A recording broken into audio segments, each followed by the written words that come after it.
ईश्वर ने हम इंसानों को सबसे बड़ी जो सौगात दी है वो है प्रेम। चाहे इंसान हो या पशु, हर कोई प्रेम चाहता है। प्रेम एक ऐसा भाव है जो हमारी जिंदगी को खूबसूरत रंगों से भर देता है, हमें जीने की चाहत और उत्साह देता है। पर अफसोस कि आज कुछ विकृत और कुंठित मानसिकता के लोगों ने इस प्रेम को स्वीकार न करके प्रेम करने वालों को हमेशा से ही नफरत भरी निगाहों से देखा है और मौका मिलने पर बेरहमी से कुचला भी है। आज की घटना भी ऐसे ही प्रेमी जोड़ों की है। औरंगाबाद महाराष्ट्र की यह रोंगटे खड़े कर देने वाली घटना है। वेजापुर तहसील में एक युवक ने अपनी मां के साथ मिलकर अपनी गर्भवती बहन का सिर धड़ से अलग कर दिया।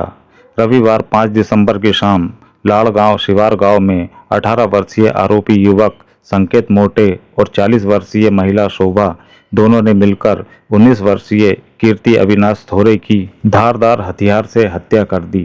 दोनों आरोपी का आपसी रिश्ता मां बेटे का है और जिसकी हत्या की गई वो शोभा की बेटी और संजय मोटे की बहन थी।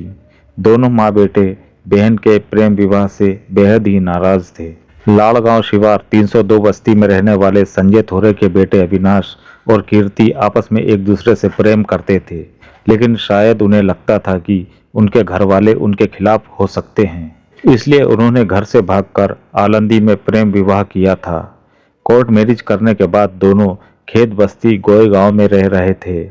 वक्त के साथ सब कुछ सामान्य हो गया। अविनाश, कीर्ति तथा लोगों को लगने लगा था कि इस विवाह से अब किसी को कोई शिकायत नहीं है। कीर्ति के परिवार वाले भी उनके घर आने जाने लगे थे, किंतु अविनाश और कीर्ति को ये नहीं पता था कि कीर्ति की मां और भाई के मन में गुस्सा उबल रहा था, जो वे दोनों किसी के सामने जाहिर नहीं होने दे रहे थे।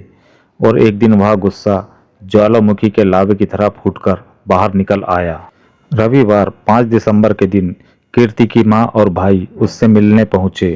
उस वक्त घर के सभी लोग खेत पर काम करने गए थे। कीर्ति और उसका पति अविनाश ही घर में थे। अविनाश की तबीयत थोड़ी खराब थी, इसलिए वह लेटा हुआ था। कीर्ति अपनी मां और भाई के लिए चाय बनाने किचन में गई तो पीछे से मां शोभा और भाई भी गए।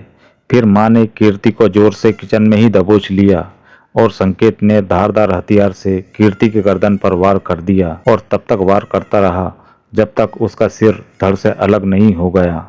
उधर बिस्तर पर लेटे हुए अविनाश को जब किचन से सामान गिरने की आवाज आई तो वह दौड़कर किचन में पहुंचा, जहां पर कीर्ति का शव 2 हिस्सों में फर्श पर पड़ा हुआ था।